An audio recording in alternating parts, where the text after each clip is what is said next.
Fala galera, tudo bem com vocês? Sejam muito bem-vindos a mais um vídeo. Hoje a gente vai ensinar a desmontar a coluna lateral do Audi A38V para quem precisa trocar o Twitter ou fazer alguma outra manutenção, ou simplesmente se você está aqui de curioso, vai descobrir como é que desmonta. A gente tem muito vídeo aqui no canal ensinando a desmontar, trocando o ar-condicionado do analógico pelo digital, trocando painel analógico pelo digital, trocando o volante, dentre muitas outras coisas, tá, galera? Então a gente ensina muita coisa aqui sobre desmontagem. Também a gente tem conteúdo de coding, tá? Só para que vocês fiquem sabendo, esse é o primeiro canal de coding do Brasil, tá? A falar de coding, ensinar coding. Inclusive a gente tem nossos cursos de coding, primeiros links aqui na descrição. Então, bora para desmontagem, galera. Aqui onde tem esse embleminha aqui escrito airbag, é onde a gente vai desmontar primeiro. Então a gente vai precisar, obviamente, daquele joguinho clássico que todo mundo deve ter, que é o joguinho de chave plástica, tá? Para desmontagem. Então vamos iniciar. Vamos encaixar aqui embaixo desse escrito airbag. Vamos puxar, isso aqui é só uma tampinha, tá?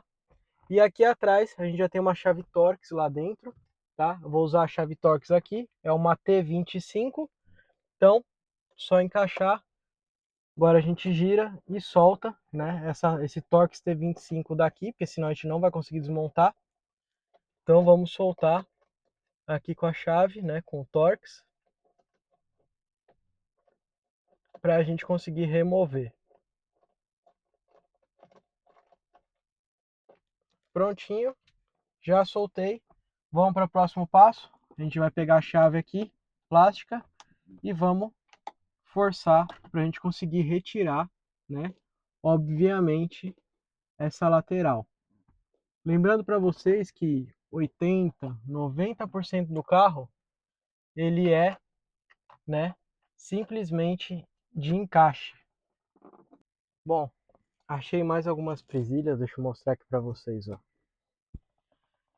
Aqui na lateral a gente teve que desmontar essa tampa, que ela vai aqui na lateral do painel, e esse acabamento, porque ele tem uma presilha aqui na lateral, ó, que vai encaixar daqui, ó, que faz parte, né, no caso do da coluna, tá vendo? Então, esse acabamento tem que sair, é só puxar ele que sai, e a tampa lateral também.